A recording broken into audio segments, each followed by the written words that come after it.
Hello, Teacher Mark. My name is Lily, and my student number is S04441040. I'm a freshman. The speech title is Elora Hardy, Magic Houses Made of Bamboo. When I was 9 years old, my mom asked me what I would want my house to look like, and I drew this fairy mushroom, and then she actually built it. Laughter. I don't think I realized this was so unusual at the time, and maybe I still haven't, because I'm still designing houses. This is a 6-story bespoke home on the island of Bali. It's built almost entirely from bamboo. The living room overlooks the valley from the 4th floor. You enter the house by a bridge. It can get hot in the tropics, so we make big curving roofs to catch the breezes. But some rooms have tall windows to keep the air conditioning in and the bugs out. This room we left open. We made an air-conditioned tented bed, and one client wanted a TV room in the corner of her living room. Boxing off an area with tall walls just didn't feel right, so instead, we made this giant woven pod. Now, we do have all the necessary luxuries like bathrooms.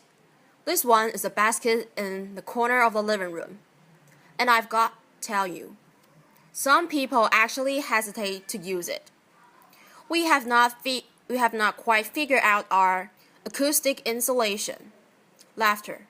So there are lots of things that we are still working on. But one thing I have learned is that bamboo will treat you well if you use it right. It's actually a wild grass. It grows on otherwise unproductive land. Deep ravines, mountain sides. It lives off of rainwater, spring water, sunlight, and of the 1,450 species of bamboo that grew across the road, we used just 7 of them. That's my dad. He's the one who got me building with bamboo. And he's standing in a clump of Dendrocalamus asper niger that he planted just 7 years ago. Each year, it sends up a new generation of shoots. That shoot, we watched it grow a meter in 3 days just last week. So we are talking about sustainable timber in 3 years. Now we harvest from hundreds of family-owned clumps. Beton, as we call it, is really long, up to 18 meters of usable length. Try getting that truck down the mountain, and it's strong. It has the tensile strength of steel, the compressive strength of concrete. Slam 4 tons straight down on a pole, and it can take it. Because it's hollow, it's lightweight. Light enough to be lifted by just a few men, or apparently one woman. Laughter. Applause. And when my father built Green School in Bali, he chose bamboo for all of the buildings on campus. But he saw it as a promise. It's a promise to the kids. It's one sustainable material that they will not run out of.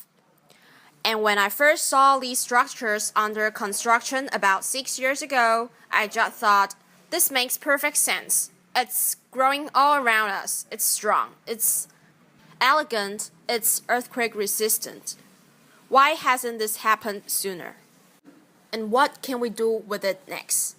So along with some of the original builders of Green School, I founded Ibuku. Ibu means mother and Ku means mine. So it represents my mother Earth. And at Ibuku, we are a team of artisans, architects, and designers. And what we are doing together is creating a new way of building. Over the past 5 years together, we have built over 50 unique structures, most of them in Bali. 9 of them are at Green Village. You've just seen inside some of these homes, and we fill them with bespoke furniture. We surround them with veggie gardens. We would love to invite you all to come visit someday And while you're there, you can also see Green School. We keep building classrooms there each year, as well as an updated fairy mushroom house. We are also working on a little house for export. This is a traditional somebody's home that we replicated, right down to the details and textiles. A restaurant with an open-air kitchen. It looks a lot like a kitchen, right? And a bridge that spans 22 meters across a river. Now, what we're doing is not entirely new.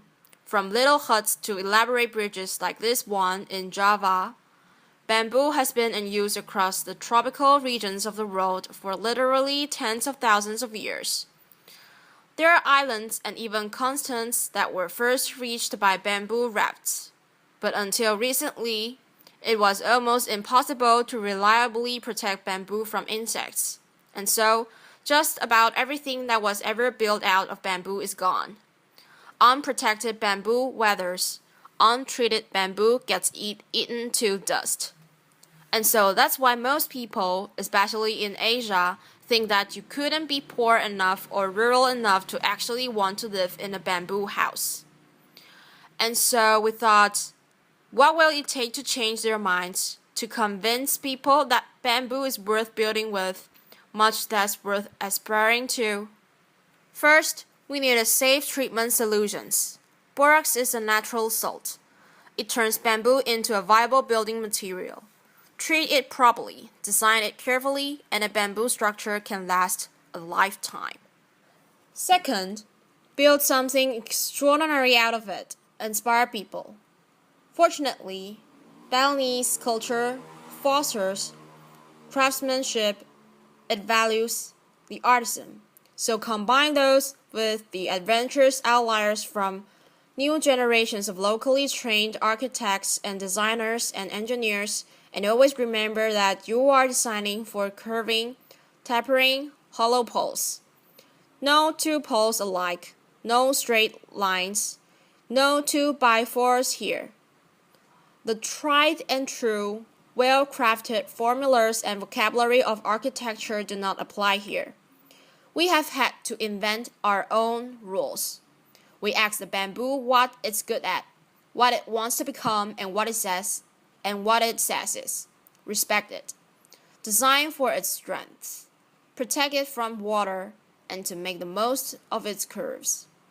So we design in real 3D, making scale structural models out of the same material that we'll later use to build a house.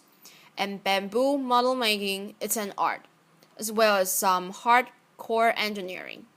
So that's the blueprint of the house. Laughter.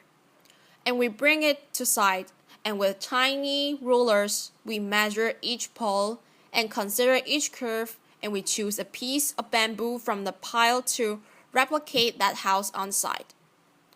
When it comes down to the details, we consider everything. Why are doors so often rectangular? Why not round? How could you make a door better? Well, it's Hinder's battle with gravity, and gravity will always win in the end. So, why not have it pivot on the center where it can stay balanced? And while you're at it, why not doors shaped like teardrops? To reap the selective benefits and work within the constraints of this material, we have really had to push ourselves. And within that constraint, we have found space for something new. It's a challenge. How do you make a ceiling if you don't have any flat boards to work with? Let me tell you. Sometimes I dream of sheet rock and plywood. Laughter. But if what you've got is skilled craftsmen and itsy-bitsy little splits, weave that ceiling together. Stretch a canvas over it. Lacquer it. How do you design durable kitchen countertops that do justice to this curving structure you've just built? Slice up a boulder like a loaf of bread. Hand carve each to fit the other. Leave the crusts on. And what we're doing, it's almost entirely handmade. The structural connections of our buildings are reinforced by steel joints, but we use a lot of hand-weighted bamboo pins. There are thousands of pins in each floor. This floor is made of glossy and durable bamboo skin. You can feel the texture under bare feet. And the floor that you walk on, can it affect the way that you walk? Can it change the footprint that you'll ultimately leave on the road? I remember being 9 years old and feeling wonder and possibly and a little bit of idealism, and we've got a really long way to go. There's a lot left to learn. But one thing I know is that with creativity and commitment, you can create beauty and comfort and safety and even luxury out of a material that will grow back. Thank you. Applause.